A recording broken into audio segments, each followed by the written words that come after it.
Loneliness. We talk about living longer, but does longevity and health span even matter if your mental health is poor? Absolutely not. Loneliness is one of the top killers, like silent killers. It's the equivalent of smoking 15 cigarettes a day. That's the impact of being lonely. And we have never been more lonely as a society. I think that is the unfortunate reality of living in a digitalized world, that we feel like we're connected. In reality, we're not connected at all. We've lost touch with our ancient and traditional roots. And I think it's going to be one of the most important things we do over the next few decades, a coming home of all those traditional roots and community gatherings, and offering a table or a seat at the table for a stranger, all those little things we've almost forgotten about. So longevity is, you can't really connect, you can't really have longevity without having connection and community. Julian Issa, welcome to the Business of Longevity. As one of our first guests, it's a pleasure to have you on the show.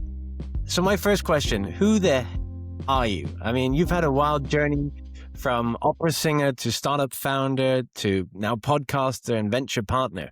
But how would you yourself define who you are today? Yeah, it's a great question. I think in the world we live in and how society has been kind of shaped, a lot of people are obsessed with having an identity. Oh, you're a lawyer, you're in advertising, you're this. And I've never really understood that.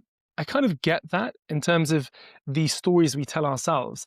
If someone wants to, let's say, climb up the greasy pole that the capitalist society has kind of offered for young graduates coming from the UK or whatever, then great, climb that. I've never bought into that. I've been kind of lucky that when I was 21, I had this crazy accident which completely shook my life. But it gave me time as a 21-year-old to stop and pause and think, what can I possibly do with my life? I was basically housebound for about 6-7 months. I couldn't run for 2 years. I was on crutches for 10 months. I don't know many 21-year-olds who are forced to pause, but it gave me time to think, what do I want to do with my life? Life is incredibly precious. And above all, I need to follow what I want to do. So I've been really driven by my purpose throughout my life. And just to say, singing, first of all, I was a chorister at Westminster Cathedral, and then I got scholarships throughout school and university, and I was doing all the lead operas. And so it was very much kind of the expected thing that I would at least try and become a professional opera singer. And through opera, I sung in front of Princess Anne and sung with the London Symphony Orchestra and did 10 opera runs and traveled the world with it. It was amazing. At the age of 24, things just came crashing down. I decided to take a step away from opera. And so what I've done since then, everything kind of ties to one another. And the opera also plays a big part in what I've done so far. And so I've been a journalist.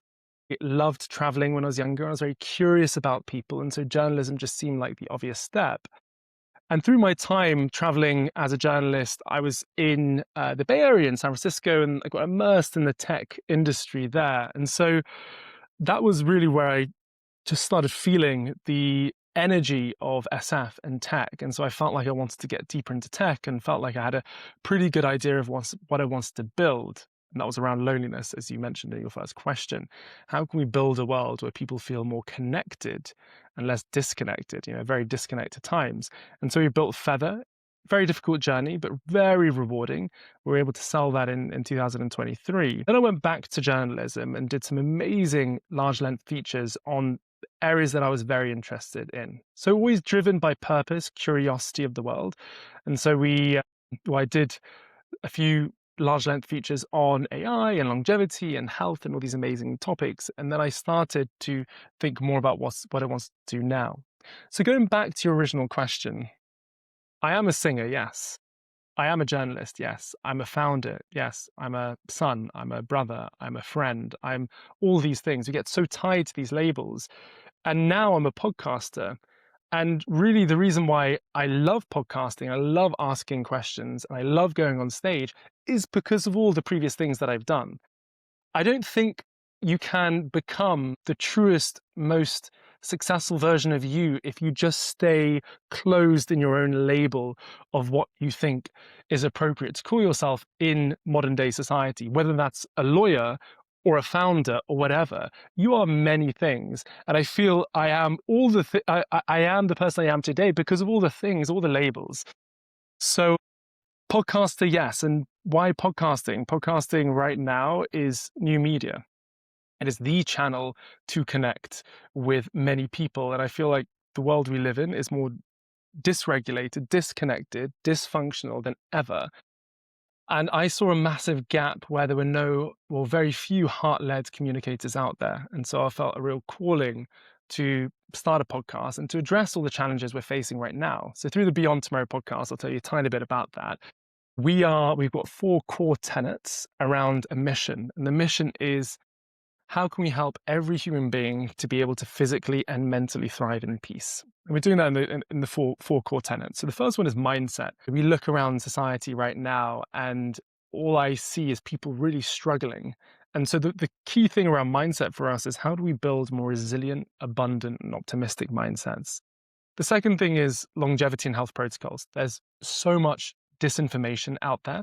So how can we bring our listeners the leading scientists, biohackers, that can give them the most accurate information around what they can then do for their health? The third one is the technologies of tomorrow.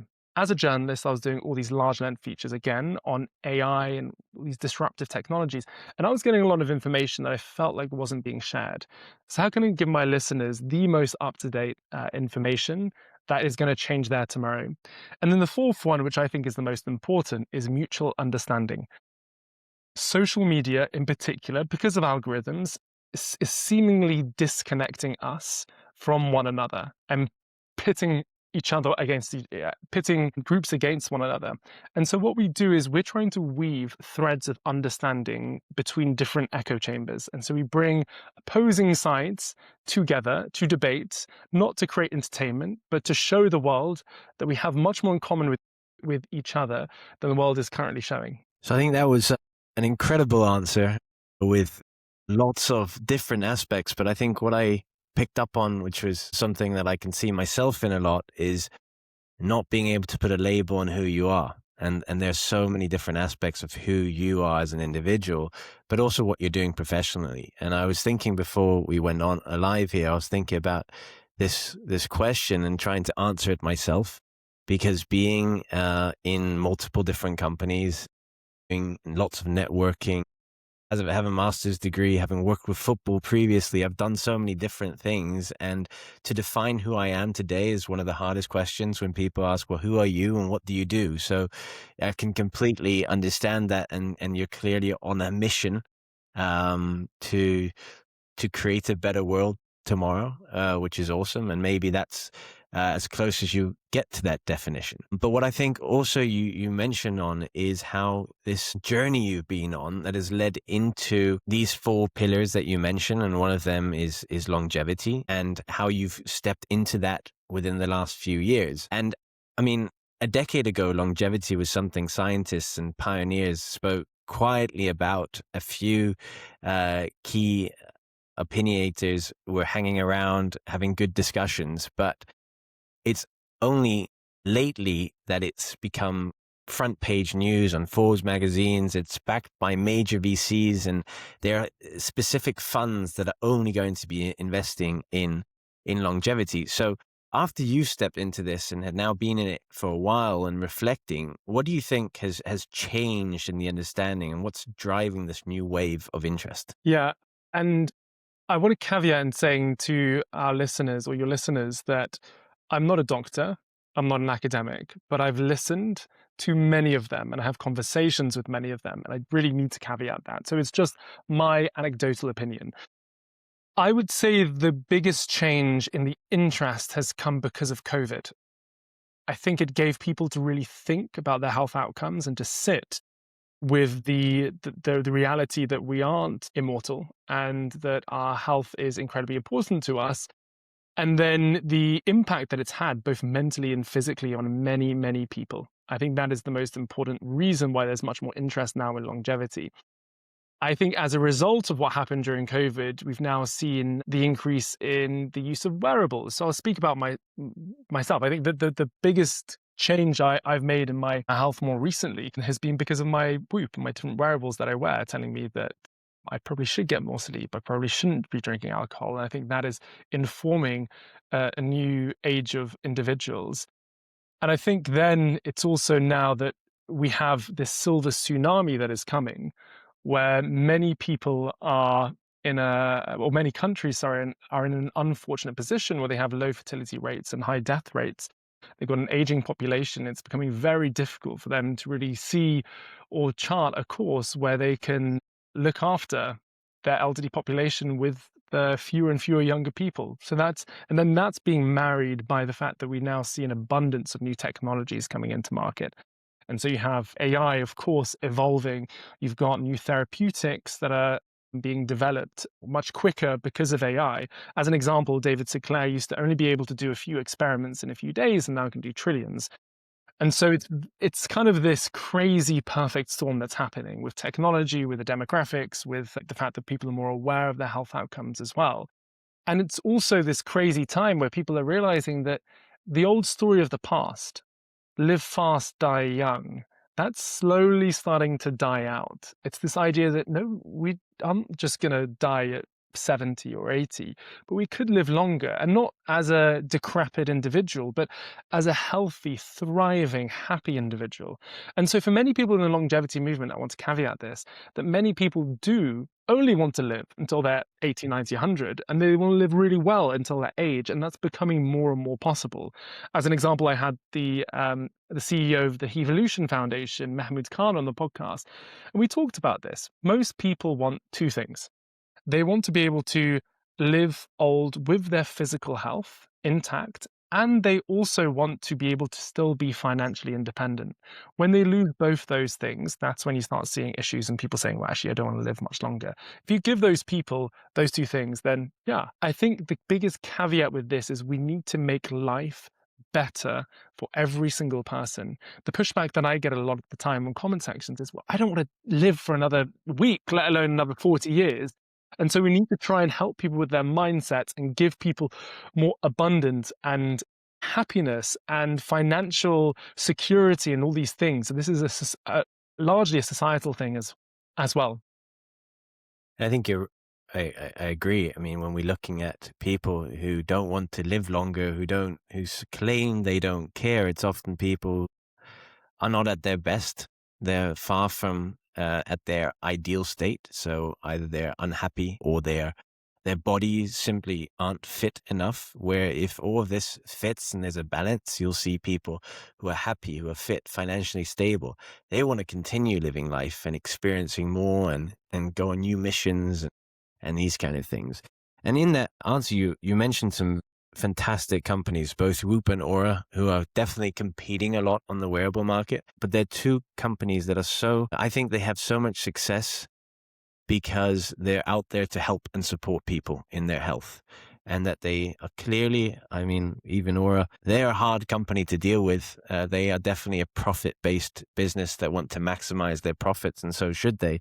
But their mission is so clear, to allow people to have more data on their bodies and that they can react to that. And having longitudinal data, and this is what I say always when people say, oh, but the wearables, when I check them, I go a little bit crazy because I don't know what to do. No, but the point isn't what you're going to do today. It's over the course of 10 years. What trends are going on and how can you follow that? So fantastic. When you sit on the Beyond Tomorrow podcast, you're kind of in a pretty unique position between often the scientists that are pushing the frontier and also the investors that are funding it. And where do you experience the biggest communication gap that lies between those two worlds? Because they are very different. And how are we supposed to, as a industry, bridge so groundbreaking science so that it doesn't get lost in translation? That's a great question. I think the issue that academics and scientists have had for many, many decades is, and if you talk about the valley of death, this idea that lots and lots of ideas in different institutions, Stanford, wherever it is, can't make it to the next level because they run out of cash. And for me, the biggest issue is, how do you translate complex ideas in a very simple way that the general public and investors can understand. I have to tell you, mate, that the amount of conferences I go to, the top conferences, X Prize and ARDD and all these, and I'm hearing pitches, and 95% of them are just really weak, to the point where the scientists cannot explain what they're saying that someone like myself can understand. And I'm not saying I'm a pioneering academic, but I'm not saying I'm someone who's never read a science book. It's the if I can't, and that is my kind of level. If I can't understand it, then I know many other people won't be able to understand it as well. And so, it's part of it is understanding who the best people out there to be the CEOs, to be the leaders of these companies. How do these academics then partner with more commercially minded individuals? And if you're incredibly lucky and you find the person that can do both, then I would say you're onto a huge winner. And you see that with some of the funds. I'm not going to mention the entrepreneurs themselves, but you see with some of the CEO, founder, scientists who get picked up every single time are able to raise insane amounts of money. So, yeah, to answer your question, I think the biggest issue is translating these complex ideas into something that's bite-sized and someone can take on. I think the other point is that the biotech market has been struggling quite a bit for the last couple of years since COVID. And we're talking about this biotech winter that's kind of carried on. And I assume it's going to pick up at some point. Thirdly, this is important, it's understanding from investors what they want to get out of investing in this space. And so it's getting clarity on what the longevity movement is all about, because it is incredibly fragmented. It means a lot of different things to different people. Even when you look at aging or the hallmarks of aging, like is aging a disease or not? But in longevity, you've got the kind of wellness, consumer-led products that are more easy to understand and can give, return on investment in just a short time, all the way through to the other side, which is these crazy moonshots, potentially up to 20, 30, 40 years until these technologies actually come to fruition, where you really need mission-driven investors and investors that are possibly willing to lose 10, 20, 50, $100 million and be okay with that. I think what I'm most worried about in this space is the overhype of the term longevity and the amount of brands that are popping up using the terminology.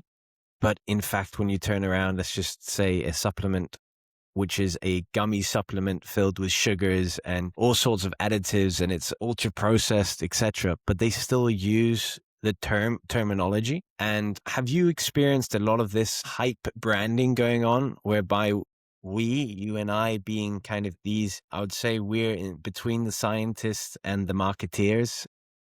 How do we select and how do we know what brands are truly trying to make a difference and who are really just in there because of the hype? Yeah, and look, I think even the brands that are in there trying to do good, a lot of them get it wrong. And I've also got it wrong myself in terms of guests that I bring on the podcast. And we do a lot of DD and then we get it slightly wrong. We go down a route and for whatever reason, like one of my team members doesn't check something. And so it's incredibly hard, I think, first of all, to know what's right and to get it right. I think it's really hard. I think the second thing is, I'm not going to mention the marketplace, but it was a longevity supplements marketplace. And I was chatting to the founder and I was asking about the NMN that he had on his marketplace that has been somewhat disproven since. Because of the hype around NMN, it made up 70% of all the sales from the marketplace. And so the individual had, unfortunately, enough reason to keep it still on because of the money that's being made. And so there's hype around what's popular on social media. All it takes is I'm not going to mention names, but someone talking about a DNA methylation test for DNA methylation to go through the roof. Or when you look at GLP-1s now, the amount of not only big pharma that's made lots of money, but resellers and generics and all this stuff that are making huge amounts of money of being in the right place at the right time. What I can do as an individual in this place is to say, I will do all I can to build trust with my community, and then to do all I can to surround myself around the top scientists, the top doctors, and to give my community the best recommendations that I can give. But going back to this phrase that's often talked about in the longevity movement, N of one, we are all different. And so we've brought on a carnivore guy, which was a very interesting conversation. And we've brought on, people that are pro-vegan and pro-fiber diets. I think, yes, there's a lot of data, and I actually believe that, high fiber and a whole food diet and eating, 30, 40, 50 different types of whole foods a week is great for you. But I also recognize there are going to be some people, I don't know how many, and again, I'm not a doctor, I'm not an academic, this is my anecdotal opinion, that think eating carnivore is better for you. And that's because it's worked for them. It doesn't mean it's going to work for lots of people. But the issue that we have also in this space is that a lot of people love to shout out about what works for them. Cold plunge and sauna completely changed my life. Oh, this changed my life. Maybe take a step back and realize we are all individuals, and it might work for you, but it might not work for other people as well. So you can give your own opinion. That doesn't mean it's right. So when you're looking into potential startups that are looking for funding, what's the key that you're looking at, and what kind of business model are you looking at that's attractive in this space? So I've got to caveat it because with Long Game Ventures, I'm a venture partner, so I'm pretty hands off what the dealings are, especially when it comes to the due diligence. And the fund has moved now towards just focusing on the radical life extension stuff. So the sorts of therapeutics like gene therapies and whole body replacement, organ replacement, all these crazy ideas that would be moonshot ideas. And so for a fund like Long Game, they are really focused on just finding the absolute best in class scientists in each given category and betting on them. And with Sebastian Brunmeier and Manish Chamoli, we have a phenomenal team of the leading scientists out there. And then Will, our GP founder, super smart guy as well, who comes from more of a tech and crypto background, but he's come into the space. And so for a fund like Long Game, it's pretty different. I would say in terms of the consumer side, there's an abundance of opportunities, but I personally would not want to be a founder in the consumer space. It is kind of see it as a bit of a bloodbath, but it's hard.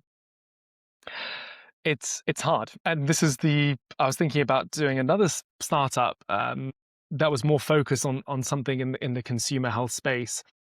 I remember a friend said to me, it's like, you have to be so utterly all in, which is true for anything. You've got to be so all in. But especially for this space, when I think about the advanced digital clinics like Function Health and Superpower and Lucis and Core Vitals, and then you go to longevity clinics, etc. There's opportunity, but you've got to execute incredibly well because it's getting crowded and more crowded, and so it's getting harder and harder to also raise money. So it's not for the faint-hearted. You've got to be so utterly all in. I think that's the most important thing. It's got to be it's good, I would say. Julian, I love this discussion around startup and are you doing it, and you got to be all in. But I love the question around, should you be raising funds or should you not be raising funds? Because I think in the consumer space, whether or not that's clinics and more perhaps complex product offering, or if it's in the simple supplement, relatively simple, that said, it's so competitive right now. And so I'm part of a company where we are growing it organically. We're now 8 employees. We're just mainly in Denmark. And we're up against funding everywhere. Every other company out there that's in this space that our competitors, they have funding. So they have a different burn rate, and they can push companies left, right, and center, but they also have to answer to someone. So I love to kind of throw out the question whether or not funding is right for everyone, or if people that are so mission-based will have a strong enough incentive to actually be able to get over the steps by just doing the grind and focusing on marketing. And it will take so long time to make money, because I know it takes a long time to make money. I'm still in it, still not making the money on it, but mission-driven gets us a long way. That's a really good question. A caveat for the Beyond Tomorrow podcast, and we are part of Beyond Tomorrow Media, and we've raised money for Beyond Tomorrow Media, and we continue to raise money if anyone interested. Because of the fact that I've raised money, I'll give this as a great example. And because I'm a second-time founder and I'm incredibly, incredibly driven by my mission, I have been able to bring in really the best in class in every position. And the only reason I've been able to do that is because I've had enough cash to pay those people what they're worth. And I was speaking to a friend recently who has been doing free work based on promised equity. And he's an Imperial grad, and he's a phenomenal data scientist. He's got a lot of experience in neurotech. And I just said to him, like, you get paid what you feel you're worth. And so I always say you've got to pay people what they're worth. And so as a company, if you've got very little revenue and you don't have investment from someone or a group or a VC fund, then you're going to struggle to bring the best in class with you on the journey unless you can incentivize someone. And the truth is, unless it's someone's first startup and they're really excited and they're young and you can find those right people, the people that are already proven they're great, unless they are coming in as an equal co-founder, they're going to want cash. They're going to want a good salary and a good equity package. And so it's a really tough balance to get. And also, we think we've got the stamina in us, but I always say on this long journey that you've got to have wins along the way. If you don't win for 6 months, okay, that's okay. If you don't win for a year, okay. The longer you go without winning, the higher the chance of burnout. From what I see, the thing that leads to most burnout in startup founders is your inability to actually score wins. When you score, it's crazy. I don't know if you've had it when you've been like really tired and you just been like, oh, and then you get a win and you're like, oh my God, I feel so energized. And I'm like, maybe that's just me, but you've got to be adrenaline. But it's also so that's the fun part of fundraising. Saying that, I don't intend to give away control. I don't intend to give away so much equity that I've got a VC or a board member that I disagree with. I am going to retain full control of this because in the end, this mission is very dear to many, many people, and it's just going to be diluted. And there's danger for a mission like mine to have people then that have control over it. Good, interesting discussion. So if we move on a little bit back to this whole industry, where like in 2010, it was all about in the tens, it was about awareness of longevity and health. 20s and following your comment around COVID, it's become more about validation. It actually works if you start taking care of yourself. How do you think these will represent for longevity? What's like that real inflection point that's going to define the next decade? I mean, it's an interesting one we're walking into. Wow. Sorry to put you on the spot. Such a big question. I love it. Look, I think, and I've heard this from many people on the podcast, that we're going to go through, unfortunately, some dark times in the next 5 years. As a not just as an industry, I mean as a society and as a race, as a humanity in general. But I believe that history has shown us that tough times really create strong individuals and strong societies, and we really rise to that challenge. But I do think there's going to be some pretty bleak times ahead. And I've heard this from the top entrepreneurs, from shamans and neuroscientists and people that have studied history. We're going to learn from it. In the same way that we learned from so many mistakes that happened in the 20th century and all that, we will learn from it. And I think there'll be much greater consciousness and more aware individuals that comes out of it. I think that's the most important thing. I think when I think about longevity in 2030 in the 30s, I think it's really important that you can't separate the individual, the longevity pursuit of the individual wanting to live forever, from the exposome, from the fact that this is not just about the individual, but it's about community, and it's about the environment that we live in. And so I think there's going to become more and more awareness of our lived environment around sustainability, the effects of climate change, the effects of microplastics, the effects of all these things affecting our individual health. Because I think there's going to become more data and, unfortunately, more incidences that show that the destruction of our environment is affecting our health more than we actually believe. As an example, the reason why you have microplastics in your body predominantly is because of worn car tires when you're walking on the streets. It's not because of microplastics that are coming from plastic bottles or in your water. It's the microplastics that you're breathing in from worn down car tires in the air. Just having the awareness of that we barely have. And then on the flip side, when it comes to all these big therapeutics that are coming to market, I had Aubrey de Grey on the podcast, the longevity godfather, and he's doing a study right now with 2,000 mice, and he's testing out 4 different areas or therapeutics in longevity to prove if he can reverse the age of these mice, including gene therapy and stem cells, etc. He predicts that longevity escape velocity, this idea of biological or physical immortality, is going to happen not in the early 2030s, which a lot of people like Peter Diamandis talk about, but actually towards the end of the late 2030s.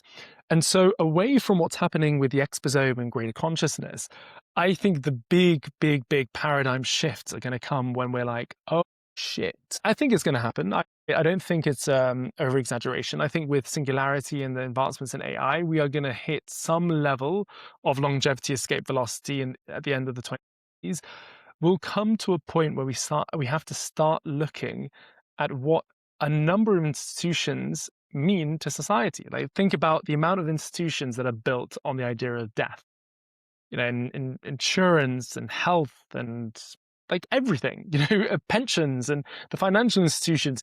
And when that happens, Aubrey talks about this week where it's just like a fucking calamity, where everyone's just scrambling to figure this shit out. The more time I spend with friends I'm not saying it's us versus them. What I'm saying is when I spend time with friends who are friends from university, but like barely friends, acquaintances now, I see them at a random wedding, they have no fucking clue what's coming. They are very separated from what's going on with AI, very separated from what's happening with all these therapeutics. And not only that, they're not interested. They're like, so the lack of storytelling, the lack of actually showing people what's coming, that's what's scaring me. We are so utterly unprepared for what's coming when it comes to longevity and AI and all these things. And so to conclude, like, what's going to happen in the 30s with longevity, I would say it's going to be paradigm shifts. Yeah. And that's me being more on the optimistic kind of American mindset. If I was speaking to Europeans, as I did at Copenhagen Health Week, they'd say, well, people are going to be better measured. But I'm an optimist. I think what you just said there feeds into why people should be listening to the Beyond Tomorrow podcast. I mean, you're mentioning Pierre Diamandis, Olivia Leslar, Gary Lynham, Aubrey de Grey, Brian Kennedy, and Dr. Eric Redin, all experts in this field, and clearly are tapping into your knowledge base, and you're picking up on it, and you're able to communicate that on to a broader audience. And if I can add a little bit of optimism, I think on a positive side, we are broadening out how many people are getting a little bit of understanding of what it's all about and how they can do something positive to their health. And I often use the example, the anecdote of when I went to high school, I had the Aura Generation 1 ring, and it was this big clunky thing, and all my mates just took the piss, and they were giving me the full go, right? Today, they're the same ones that are coming and saying, hey, that bone broth collagen powder, what does that actually do? Because I'm kind of interested in doing something good for myself. So as much as there's the majority of the population are blind to what's going to happen in the future, there's this small shift that I'm trying to stay optimistic around, which is people learning and engaging a little bit in their health at an earlier stage in their 20s. But I think so. I do want to add something to that, because I've experienced this tall poppy syndrome a lot when I was growing up. But I had a recent example this weekend, and it astounds me that still to this day there is that lack of awareness of how destructive the tall poppy syndrome is in cultures like the UK and Australia. And it's this whole idea of really putting people down for being different and wanting to be innovative and add value and be entrepreneurial and build wealth. And it's like, well, come down here, fuck you. Like, no, you come back to our level because we're here and we're not going to accept you being here. And it's like, I feel like it's such a stain on a culture which I love and I think brings so much value to the world. And I really I'm looking forward to the day that we as a society can say, you know what, maybe the Americans got it right. Maybe actually patting people on the back and supporting them when they do good and when they want to build wealth for not only their families and their community, but also the whole country. is applauded. I think it's a really important thing because, it's funny that now all these guys that I was talking about are going to cold plunges and saunas, and so they're like, oh yeah, that's become normalized now. But the other stuff isn't. The other stuff that's a bit more extreme, you talk about the Oura ring, everyone's wearing Oura rings, everyone laughs at them. The extreme stuff is going to become normal. And so what people are laughing at you at, whether it's like, I don't know, some ecstatic dance or, psychedelic breath work or like Implantables. or like putting some weird ointment on your, I don't know, your balls or your hair or whatever. That, I know it's a business podcast, but like, that might be weird now, but it won't be weird in a few years. And so what I would say is just like, Mel Robbins talking about the let them theory. I think there should be a fuck it theory.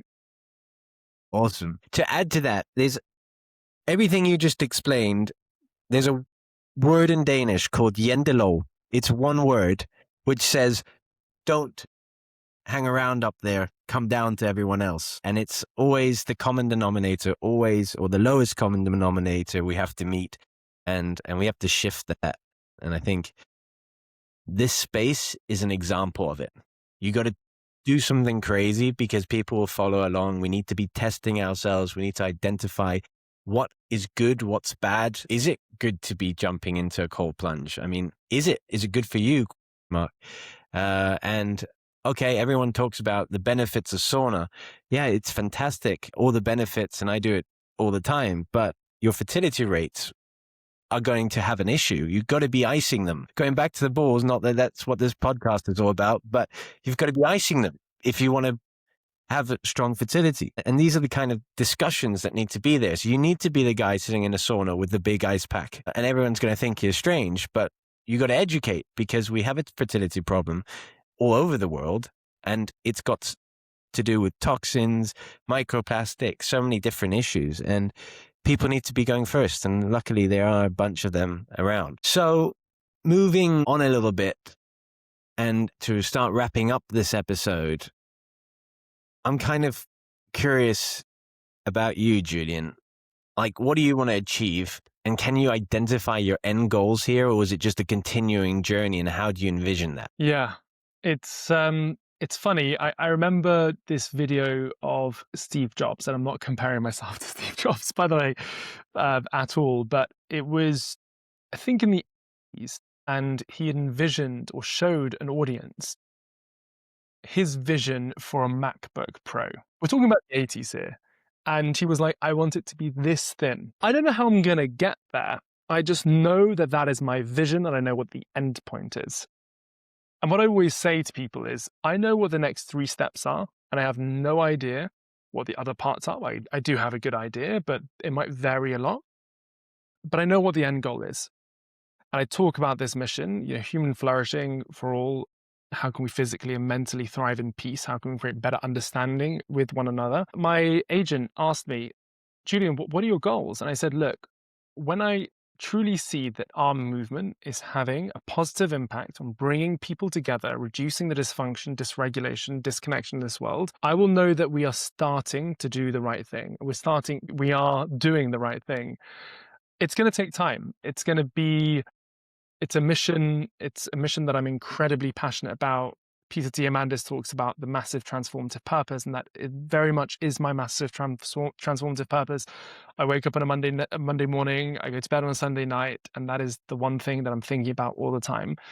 But it's got to be done, and I don't see enough people standing up right now and being the communicators that are needed, and so we're going to do that. So finally, what is your number one health habit that you do? Yeah, I would say the most important thing that has changed my life has been gratitude. It's such an overly said one, but it's been something I've really integrated recently into my morning routine. But whoever you are, however shit it is, and it's a lot shitter for a lot of people that have been in war, that have been in famine, that have been in just, financial strife, but there is something to be grateful for. It could be as simple as the feet that we can walk with, or the breath that we can take, or the person that's sleeping next to us, or the mother that is still alive. But we have so much to be grateful for. I'll give you a little story that happened a few weeks ago where I was speaking to a friend that had lost their mother, and I was reading something about someone who'd lost their mother. I called my mum up and I was almost drawn to, floods of tears, and I was just having a conversation with her. But I was just full with so much gratitude that I had the privilege and the opportunity to talk to my mother. Because one day I'd say I won't be able to do that. And so I need to be so grateful of every moment that I have to do that. And I put a post on social media about this, but if you can add gratitude practices into your day to day for like 8 weeks, I think it is, like the effects on your brain are just insane. Optimists live 15% longer than people that are not optimists. The effect of being grateful, yeah, I think that will have a much greater impact on someone, an easier thing to implement than, I don't know, math tape or sleeping 20 hours a day.